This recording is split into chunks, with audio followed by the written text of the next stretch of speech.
హల్లెలూయా! దేవునికి స్తోత్రం. మనం ఈ విధంగా ఇంకొకసారి కలుసుకోవడానికి అవకాశం ఇచ్చిన దేవునికి వందనాలు. మనం పోయిన ఆదివారం విశ్వాసం గురించి తెలుసుకున్నాం. అంటే యేసుప్రభు వారి పైన విశ్వాసం పెరగడానికి, లేకుంటే యేసుప్రభు వారిని కొత్తగా అంగీకరిస్తే మనం ఏ విధంగా ముందుకు వెళ్ళాలి అనేది మనం ప్రతి ఒక్కటి తెలుసుకున్నాం.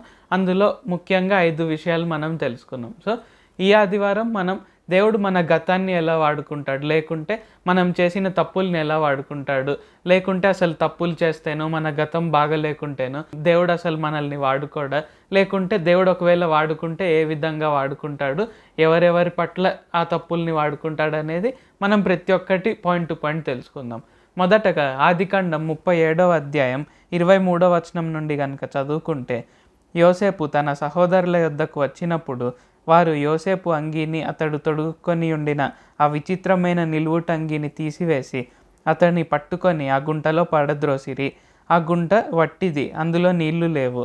వారు భోజనం చేయ కూర్చుండి కన్నులెత్తి చూడగా ఐగుప్తునకు తీసుకొని పోవుటకు గుగ్గిలము, మస్తకియు, బోలంను మోయుచున్న ఒంటెలతో ఇష్మాయేలీయులైన మార్గస్థులు గిలాదు నుండి వచ్చుచుండిరి.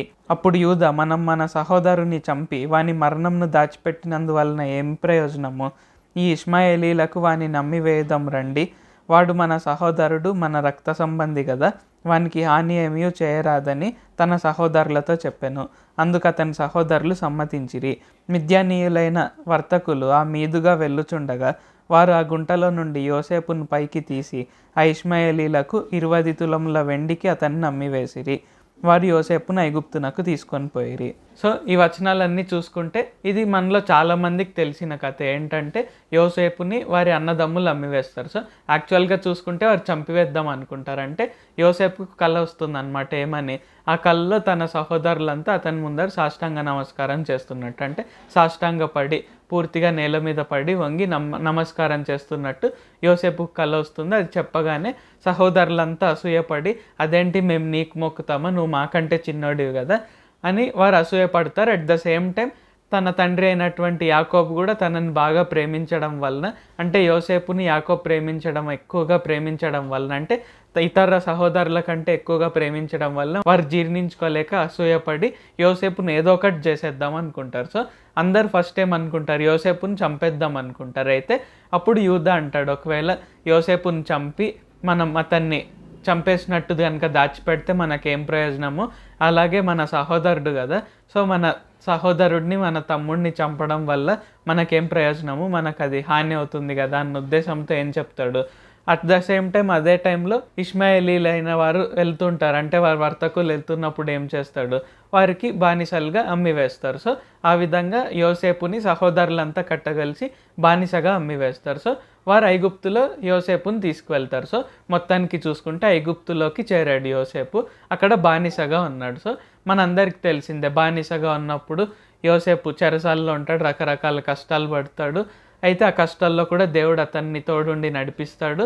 అప్పుడు ఫరోకి ఒక కళ వస్తుంది అనమాట. సో ఫరోకి కళ వచ్చినప్పుడు ఆ కళ భావం ఎవ్వరు చెప్పలేరు. సో ఆ కళ భావం ఎవ్వరు చెప్పలేనప్పుడు యోసేపుకి అవకాశం వస్తుంది ఆ భావం చెప్పడానికి. సో యోసేపు టక్ అని చెప్పేస్తాడు. ఎందువల్ల? దేవుడు తనతో తోడుండడం వలన. సో ఆ విషయం ఫరో చూసి, ఫరో చాలా ఇంప్రెస్ అయిపోయి, అలాగే ఈ 7 ఏండ్ల కరువులో మనల్ని ఎవరు కాపాడుతారు, సరిపడా ఆహారం ఎవరు సిద్ధపరుస్తారు అన్నప్పుడు మళ్ళీ ఫరోనే అంటాడు, ఇంతటి వివేచన గల వ్యక్తి అసలు ఎవ్వరు లేరు, దేవుని ఆత్మ గల వ్యక్తి ఎవ్వరు లేరు, సో నువ్వే ఉండని యోసేపుకు చెప్పి యోసేపుకి జప్నత్ పనేహు అని ఒక పేరు పెడతాడు. సో ఆ విధంగా యోసేపు అంచెలంచెలుగా ఎదుగుతూ వస్తుంటాడు.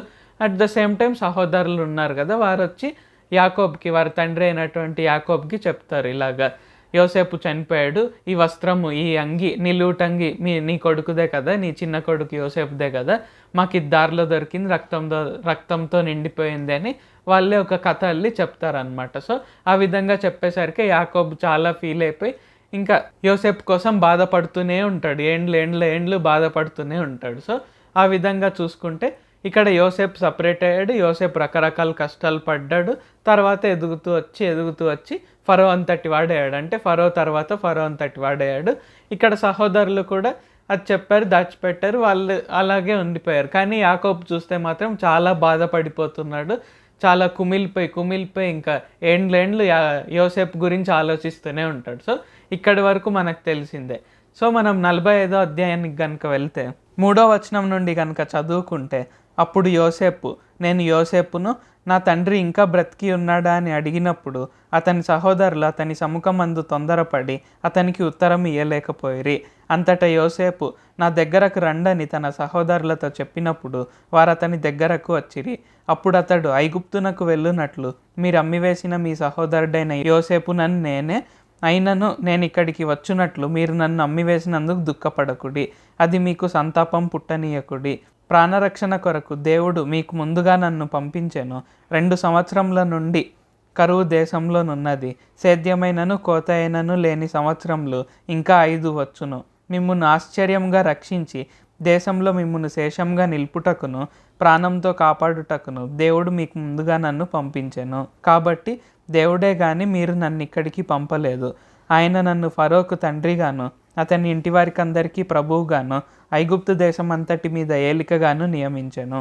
సో ఈ వచనాలన్నీ చూసుకుంటే ఇక్కడ బ్యాక్గ్రౌండ్ ఏంటంటే యాక్చువల్గా అక్కడ కరువు ఉంటుందన్నమాట. సో ఫరోకు వచ్చిన కళ ప్రకారం, యోసేపు చెప్పిన భావం ప్రకారం 7 సంవత్సరాలు కరువు ఉంటుంది. అంటే సేద్యం ఏం జరగదు, అంటే అసలు పంటలు పండవి, ఏమీ అవ్వదు ఆ 7 సంవత్సరాల్లో. సో దేశం అంతటా గొప్ప కరువు ఉంటుంది. సో అప్పుడు యాకోబు తన కుమారులను పంపిస్తాడు. అంటే ఐగుప్తులో ఆహారం దొరుకుతుందంట కదా, సో అక్కడికి వెళ్ళి కొనుక్కోరండి అని చెప్పి పంపిస్తాడు. అప్పుడు యోసేపు రకరకాలుగా కొన్ని డ్రామాస్ చేసి, అంటే వారి సహోదరులు మంచివారిగా మారారా లేకుంటే ఇంకా చెడ్డవారిగానే ఉన్నారా అని తెలుసుకుంటకు కొన్ని యోసేపు కొంచెం డ్రామా లాగా క్రియేట్ చేస్తాడు. అది మనలో చాలామందికి తెలిసిందే. అయితే సో ఇక్కడ అట్ లాస్ట్ యోసేపు ఇంకా తట్టుకోలేడు అనమాట. అంటే తన సహోదరులను చూసి వారిపైన ఎక్కువ ప్రేమ ఉంది కాబట్టి, కనికరం ఉంది కాబట్టి ఇంకా తను తట్టుకోలేక నిజాన్ని చెప్పేస్తాడనమాట. నేను యోసేపుని, మీరు అమ్మివేసిన సహోదరుడిని నేనే. సో మీరు బాధపడకండి, మీరు ఏదో అమ్మేసి నాకేదో నష్టం చేసినట్టు మీరు ఫీల్ అవ్వకండి. దేవుడే నన్ను పంపించాడు, ఆశ్చర్యంగా మీ ప్రాణాన్ని కాపాడడానికి దేవుడు నన్ను ముందుగానే పంపించాడు. సో మీరు దేనికి ఫీల్ అవ్వకండి, దేవుడే నన్ను పంపించాడు తప్ప మీరు ఎటువంటి తప్పు చేయలేదని ఇక్కడ యోసేపు చెప్తాడు. సో ఇక్కడ యాక్చువల్ పాయింట్ స్టార్ట్ అవుతుంది. ఏంటంటే ఇక్కడ వారి సహోదరులంతా చేసింది ఏంటి పెద్ద తప్పు అంటే, ఫస్ట్ అసలు చంపాలనుకున్నారు. ఆ విధంగా నరహత్య అనేది తప్పు.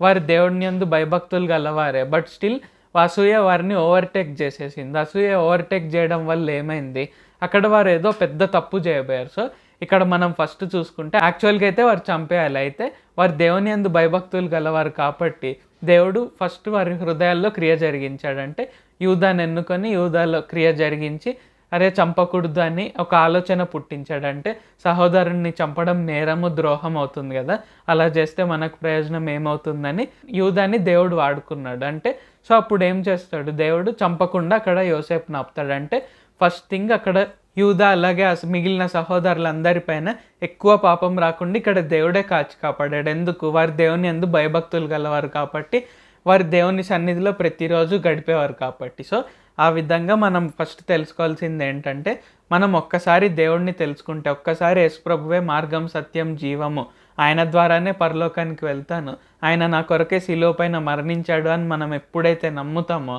ఆ నమ్మిన క్షణం నుంచి దేవుడు మనల్ని కాచి కాపాడుతూనే ఉంటాడు. అంటే మనం ఒక్కోసారి తప్పులు చేసినా మనం ఎక్కువ తప్పులు చేయకుండా, ఆ తప్పులో కూరుకుపోయి మనం నరకానికి వెళ్ళకుండా యేసుప్రభు వారే మనల్ని నిత్యము కాచి కాపాడుతూ ఉంటాడు. సో ఆ విధంగా మనం ఫస్ట్ ఎప్పుడైనా తప్పు చేసినప్పుడు, అంటే ఇక్కడ తప్పు చేసినందుకు ఫీల్ అవ్వకూడదని కాదు, మనకు ఆటోమేటిక్గా తప్పు చేసినప్పుడు మనం బాధపడతాం, ఎందుకంటే మనలో పరిశుద్ధాత్మ ఉంది కాబట్టి. అయితే ఆ పరిశుద్ధాత్మ మనకు గుర్తు చేస్తుంది ఏమని, నెక్స్ట్ టైం తప్పు చేయకూడదు అని, అందుకని మనకు బాధ కలుగుతుంది. అంతేకాని తప్పు చేశానని ఒక రోజు అంతా బాధపడి మళ్ళీ రెండో రోజు తప్పు చేయడం అలా ఉండకూడదు. మనం తప్పు చేసినందుకు బాధ ఉంటుంది, అయితే ఆ బాధ కూడా తీసివేయాలి. ఎందుకంటే మనం యేసుప్రభు వారిని నమ్ముకుంటే ఆయన ప్రేమ మనల్ని అంతా కవర్ చేస్తుంది. అంటే మనకు ఒక వచనం కూడా ఉంది, ప్రేమ అన్ని పాపములను కప్పునని. సో ఆ విధంగా ఆయన మనల్ని ప్రేమిస్తున్నాడు, మనం ఆయనని నమ్మి ప్రేమిస్తున్నాం కాబట్టి మన పాపాలనంతా ఆయన కవర్ చేసేస్తాడు, కప్పేస్తాడు. సో ఆ విధంగా మనం ఏదో తప్పు చేసినప్పుడు, పాపం చేసినప్పుడు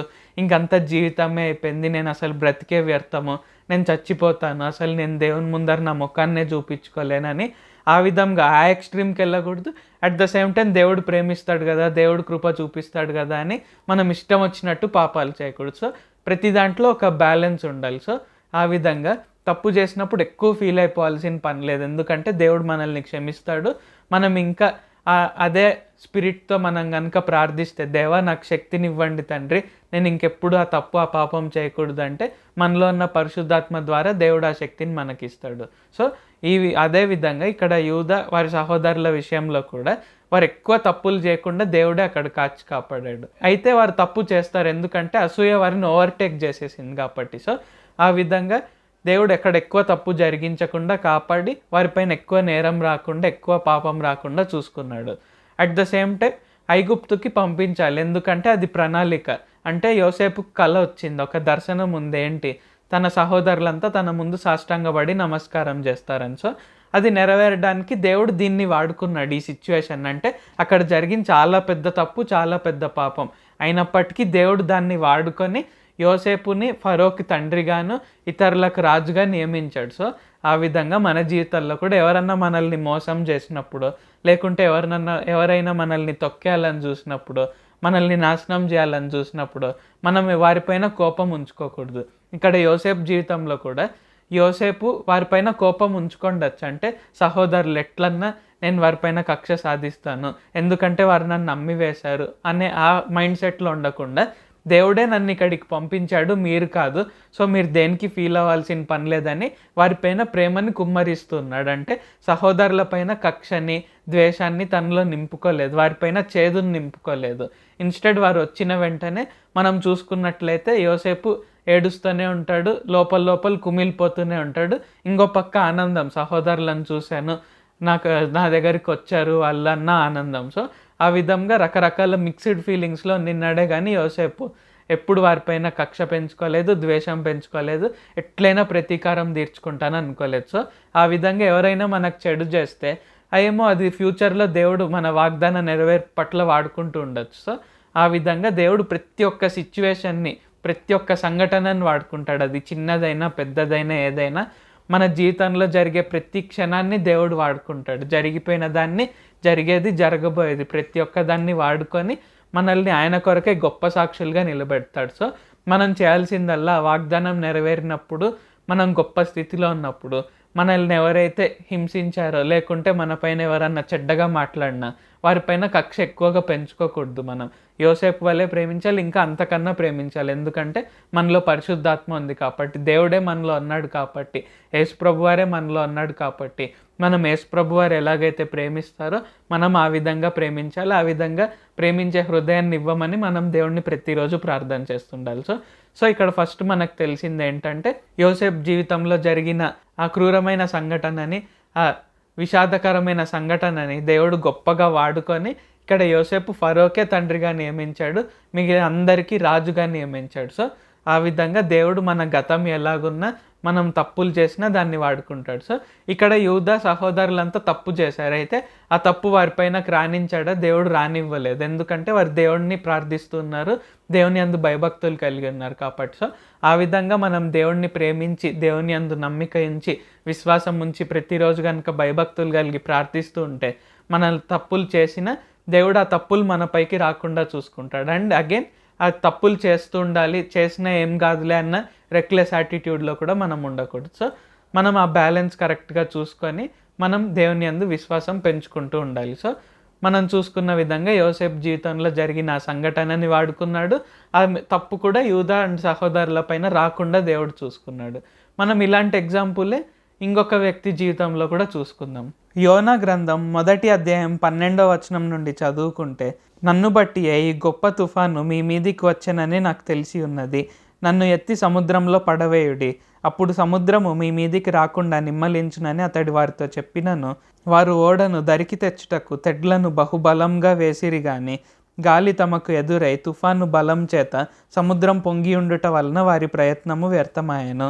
కాబట్టి వారు, యెహోవా నీ చిత్త ప్రకారముగా నీవే దీన్ని చేసితివి, నీ మనిషిని బట్టి మమ్మును లయం చేయకుందువుగాక, నిర్దోషిని చంపితిరన్న నేరము మా మీద మోపకుందువుగాక అని యెహోవాకు మనవి చేసుకొని యోనాను ఎత్తి సముద్రంలో పడవేసిరి. పడవేయగానే సముద్రము పొంగకుండా ఆగెను.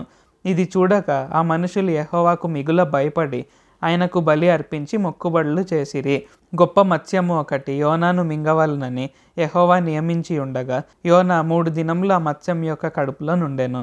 సో ఈ వచనాలన్నీ ఇక్కడ చూస్తే యోనా గురించి కూడా మనలో అందరికీ తెలిసిందే. ఏంటి, యోనాని దేవుడు నినివే పట్టణానికి వెళ్ళి వారిని హెచ్చరించమని చెప్తాడు. అయితే యోనా దేవుని మాట వినకుండా అవిధేయత చూపించి పారిపోతాడు. తర్షీషుకు వెళ్ళే ఓడను ఎక్కి వెళ్ళిపోతాడు. అయితే దేవుడు ఆ ఓడ వెళ్ళే చోట ఆ సముద్రంలో గొప్ప తుఫాన్ రేపాడు. సో గొప్ప తుఫాన్ రేపేసరికి యాక్చువల్గా చూస్తే యోనా పడవలో లోపల బాగా నిద్రపోతుంటాడు. అయితే వారు లేపుతారో ఈ నిద్రపోతా, ఇక్కడ ఇంత జరుగుతుంటే నీకేం తెలియట్లేదా, నీ దేవుడిని నువ్వు ప్రార్థించవా, మేము మా దేవతలకంతా మా దేవుళ్ళకంతా మొక్కుతున్నాము, నువ్వు మాత్రం ప్రార్థించవా, అలా నిద్రపోతూనే ఉంటావా అని లేపేసరికి యోనా లేచి అప్పుడు జరిగింది రియలైజ్ అవుతాడేమని, నేను దేవునికి ఎదురుగా వెళ్ళాను, దేవుడు చెప్పింది వినలేదు, అందుకే ఈ తుఫాన్ వచ్చింది అని చెప్పి వారికి కూడా చెప్తాడు. సహోదరులారా, నా వల్లే ఈ తుఫాన్ వచ్చింది, యాక్చువల్గా దేవుడైన యెహోవా నన్ను అక్కడికి వెళ్ళమన్నాడు, నేను అవిధేయత చూపించి అక్కడికి వెళ్ళకపోవడం వలన దేవుడి తుఫాన్ కలిగిస్తున్నాడు, సో నన్ను సముద్రంలో పడవేయండి, అప్పుడు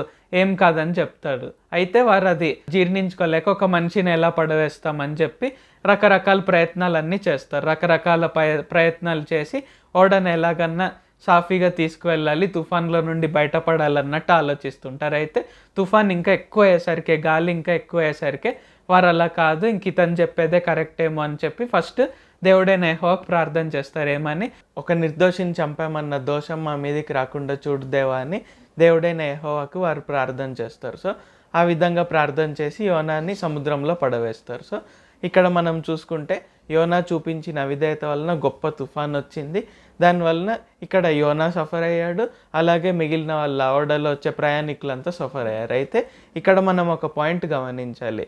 16వ వచనంలో చూసినట్లయితే వారు దేవుడైన యెహోవాకు భయపడి మొక్కుబడులు చెల్లించారు. సో ఆ విధంగా చూసుకుంటే దేవుడు యోనా యొక్క అవిధేయతను కూడా వాడుకొని కొంతమందిని రక్షించగలిగాడు. సో ఆ విధంగా మన జీవితాల్లో కూడా ఎవరైనా మన పట్ల ఏదన్నా అగెన్స్ట్గా చేస్తే, విరుద్ధంగా చేస్తే మనం ఎక్కువగా వారిని దూషించకూడదు, వారిపైన చేదును మనలో పెట్టుకోకూడదు. అంటే వారేంది ఇలా చేశారు, ఇలా ఉండకూడదు కదా, దేవుడు మంచిగా ఉండమన్నాడు కదా, ఆజ్ఞల్ని పాటించమన్నాడు కదా, అంటే ఇక్కడ మంచిగా ఉండాలి, ఆజ్ఞల్ని పాటించాలి, అన్నీ చేయాలి. అయితే మనిషి అన్నాక ఖచ్చితంగా ప్రతి ఒక్కరూ తప్పు చేస్తారు కాబట్టి ఆ తప్పుల్ని మనం ఊరికే దెప్పి పొడుస్తూ కించపరుస్తూ ఉండకూడదు. ఇక్కడ యోనా కూడా అవిధేయత చూపించాడని మనలో చాలామంది యోనాని ఏదో తక్కువగా చూస్తుంటారు, ఏదో టేక్ ఇట్ ఈజీగా తీసుకుంటుంటారు. కానీ యోనా దేవుని ప్రవక్త, దేవుని చేత అభిషేకింపబడిన వ్యక్తి. సో ఆ విధంగా మనం ఎవరిని కూడా తక్కువ అంచనా వేయకూడదు. మరి ముఖ్యంగా దేవుని చేత అభిషేకింపబడిన వారిని, దేవుని ప్రవక్తల్ని అసలు తక్కువ అంచనా వేయకూడదు, తక్కువగా చూడకూడదు. సో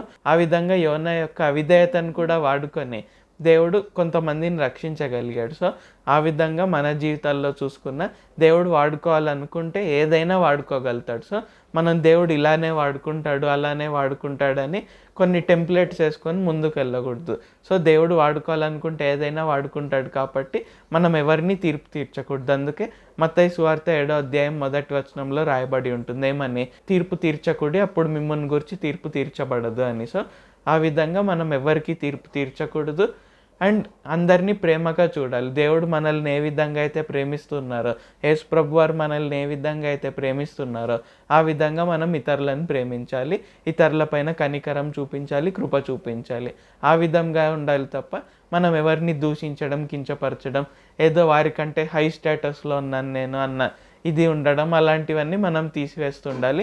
అగైన్ వీటన్నిటిని చేయడానికి శక్తినిచ్చేది దేవుడే. సో ఆ విధంగా దేవా, నీ ప్రేమతో మమ్మల్ని నింపండి తండ్రి, మీ కృపతో, మీ కనికరంతో మమ్మల్ని నింపండి తండ్రి అని ప్రార్థిస్తే దేవుడు ఆ హృదయాన్ని మనకిస్తాడు. సో ఆ విధంగా యోనా యొక్క అవిధేయతను వాడుకొని దేవుడు కొంతమందిని, ఆ ఓడలో ఉన్న కొంతమందిని రక్షించాడు.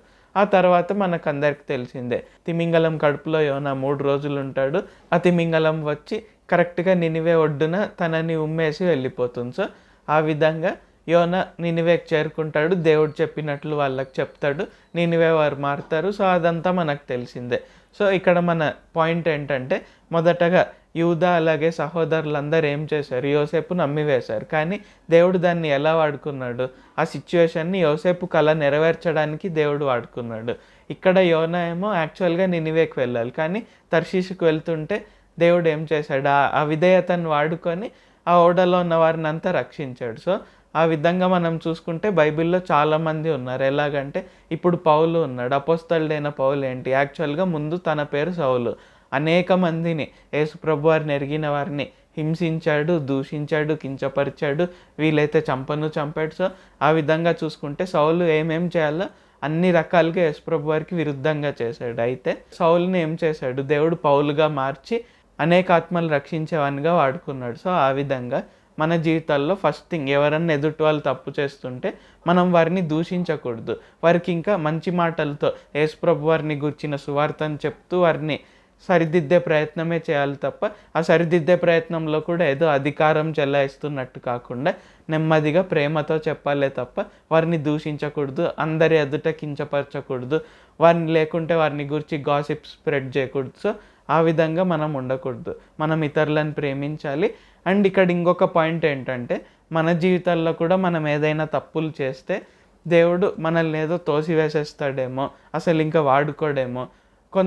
మనలో కొంతమందికి వారి పట్ల ఉన్న ప్రణాళిక తెలుసు. అంటే దేవుడు వారిని ఏం చేయమన్నాడో వారికి తెలుసు. సో, ఆ పని చేయనిస్తాడో లేదో, నేను ఇంత పెద్ద తప్పు చేసేసానే, ఇంత పెద్ద పాపం చేసేసానే, దేవుడు నన్ను వాడుకుంటాడో లేదో అన్న భయం మనం కలిగి ఉండకూడదు. ఎక్కువ గిల్టీ ఫీలింగ్‌లో ఏదో అపరాధం చేసేసిన ఫీలింగ్‌లో ఉండకూడదు. అంటే తప్పు చేయడం తప్పే, పాపం చేయడం తప్పే.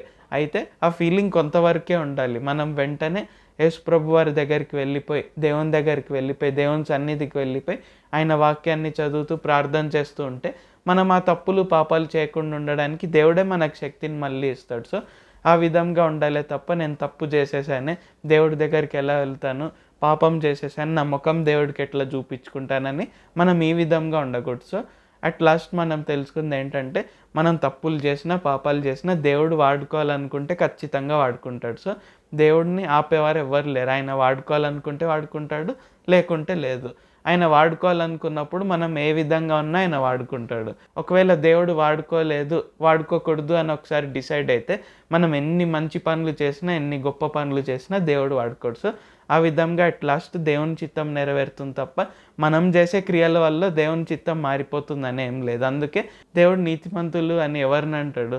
ఎవరెవరైతే ఆయనను నమ్ముతున్నారో, అంటే యేసు ప్రభువారిని ఎవరెవరైతే నమ్ముతున్నారో, యేసు ప్రభువారి ద్వారానే నేను పరలోకానికి వెళ్ళగలను, ఆయనే మార్గం, సత్యం, జీవం అని ఎవరెవరైతే నమ్ముతున్నారో వారిని నీతిమంతులు అంటున్నారు తప్ప ఇక్కడ క్రియల వల్ల నీతిమంతులు అనట్లేదు. అగైన్ మళ్ళీ క్రియల్లో మనం చూపించకూడదని కాదు, మన విశ్వాసాన్ని క్రియల్లో చూపించాలి. మనం నీతి కలిగి ఉండాలి, పరిశుద్ధత, వినయము, విధేయత ఇవన్నీ మనం కలిగి ఉండాలి. సో, ఆ విధంగా మనం ఉండాలే తప్ప ఏదో మన క్రియల వల్ల మారిపోతుందన్న టెన్షన్‌లో మనం ఉండకూడదు. సో, ఈరోజు మనం తెలుసుకున్నది ఏంటంటే ఇదే. మన క్రియల వలన దేవుని చిత్తం ఏదో మారిపోతుంది అనేది మనం అనుకోవాల్సిన పని లేదు, భయపడిపోవాల్సిన పని లేదు. దేవుడే మనల్ని ఎన్నుకుంటాడు, దేవుడే మనల్ని ఏర్పరచుకుంటాడు. ఆయనే మనల్ని ఏ విధంగా వాడుకోవాలో ఆ విధంగా వాడుకుంటాడు. ఆయన కొరకే గొప్ప సాక్షులుగా మనల్ని ఉన్నత స్థితిలో నిలుపుతాడు. సో, అందుకే రోమీయులకు రాసిన పత్రిక 8వ అధ్యాయం 28లో కూడా మనకందరికీ తెలిసిన వచనం ఏంటి? దేవుని ప్రేమించు వారికి, ఆయన సంకల్పం చొప్పున పిలువబడిన వారికి సమస్తము సమకూడి మేలు కొరకే జరుగుతుంది. సో, ఆ విధంగా మనం దేవుని ప్రేమించు వారమైతే చాలు, మిగిలినవన్నీ ఆయనే చూసుకుంటాడు. ఆయనే మనల్ని ఉన్నత స్థితిలో ఆయన కొరకే గొప్ప సాక్షులుగా నిలిపి మనల్ని అనేకులకు, అన్ని దేశములకు ఆశీర్వాదకరంగా నిలుపుతాడు. ప్రార్థించుకుందాం. పరిశుద్ధుడ, జీవాధిపతి, జీవంగల దేవ, ప్రార్థన ఆలకించే తండ్రి, మొర ఆలకించే దేవ, మా ప్రార్థన ఆలకించండి, మా మొర ఆలకించండి. మీరు ఇంతవరకు మా కొరకే చేసిన మేళ్ళన్నిటి బట్టి మీకే వందనాలు తండ్రి. ఈరోజు వాక్యంని బట్టి వందనాలు తండ్రి. మేము మా క్రియలు ఎలాగో ఉన్నా సరే, ఒకవేళ మీరు మమ్మల్ని వాడుకోవాలనుకుంటే ఖచ్చితంగా వాడుకుంటాను, మీ చిత్తాన్ని ఏది ఆపదు అని చెప్పి ఉన్నందుకు వందనాలు తండ్రి. ఆ ధైర్యాన్ని మాకు కలుగజేసినందుకు వందనాలు తండ్రి. అట్ ద సేమ్ టైం అదేవిధంగా మేము పాపాలు చేయకుండా, తప్పులు చేయకుండా మీ శక్తి సామర్థ్యాలని, మీ బలాన్ని మాకు అనుగ్రహించండి తండ్రి. ఇతరుల పట్ల మీ ప్రేమని, మీ కృపని, మీ కనికరాన్ని చూపించే విధంగా మీ మాంసపు హృదయాన్ని మాకు దయచేయండి తండ్రి. అలాగే మమ్మల్ని బహు విస్తారంగా, బహువేగంగా, బహు శీఘ్రంగా ఆశీర్వదించి అనేకులకు, అన్ని దేశంలకు ఆశీర్వాదకరంగా నిలబెట్టండి. మీ కొరకై గొప్ప సాక్షులుగా అందరి కళ్ళ ఎదుట ఉన్నత స్థితిలో నిలబెట్టండి. ప్రతి వ్యాధి నుండి పరిపూర్ణ స్వస్థత దయచేసి లేడి పిల్ల వలె గంతులు వేసి అంతకన్నా ఎక్కువగా శక్తిని దయచేయండి. గొప్పగా వాడుకోనండి. పసిపిల్ల దేహంని దయచేయండి, నున్నటి చర్మాన్ని దయచేయండి. అలాగే ఈ ప్రార్థనలో పాల్గొంటూ ఎవరెవరైతే బాధల్లో ఉన్నారో, చింతల్లో ఉన్నారో, ఇప్పుడే వారికి ఆనందాన్ని, సంతోషాన్ని, శాంతి సమాధానాలని దయచేయండి తండ్రి. మీ శాంతిని అనుగ్రహించండి. వారు ఎప్పుడూ ఇంకా బాధపడకుండా, ఎప్పుడూ చింతపడకుండా మీ ధైర్యాన్ని వారిలో నింపండి తండ్రి. అదేవిధంగా గతం మ్యాటర్ కాదని చెప్పి ఉన్నందుకు వందనాలు తండ్రి. ఆ విధంగా మా గతం ఎలా ఉన్నా, అది బాగున్నా బాగలేకపోయినా, ఘోరంగా ఉన్నా మమ్మల్ని వాడుకుంటాను, మీ చిత్తం ప్రకారం మమ్మల్ని వాడుకుంటానని చెప్పి ఉన్నందుకు వందనాలు తండ్రి. ఆ విధంగా మమ్మల్ని గొప్పగా వాడుకోనండి. మీ కొరకై అనేక ఆత్మల్ని రక్షించు వారంగా నిలబెట్టండి, తోడుండి నడిపించండి. యోనా యొక్క విధేయతని వాడి అనేక ఆత్మల్ని రక్షించిన విధానంని బట్టి వందనాలు తండ్రి. ఆ విధంగా మా జీవితాల్లో మీరు ఒకవేళ వాడుకోగలిగితే, మేము తప్పులు చేసినా దాన్ని ఆపలేరని చెప్పి ఉన్నందుకు వందనాలు తండ్రి. ఆ విధంగా మా జీవితాల్లో ప్రతి ఒక్క క్షణం, ప్రతి ఒక్క రోజు మీ చిత్తాన్ని నెరవేరుస్తూ వస్తున్నందుకు వందనాలు తండ్రి. ఎల్లప్పుడూ తోడుండి నడిపించండి తండ్రి. నజరేయుడైన సర్వశక్తిగల యేసుక్రీస్తు నామంలో ప్రార్థిస్తున్నాం తండ్రి. ఆమేన్. Thank you Jesus.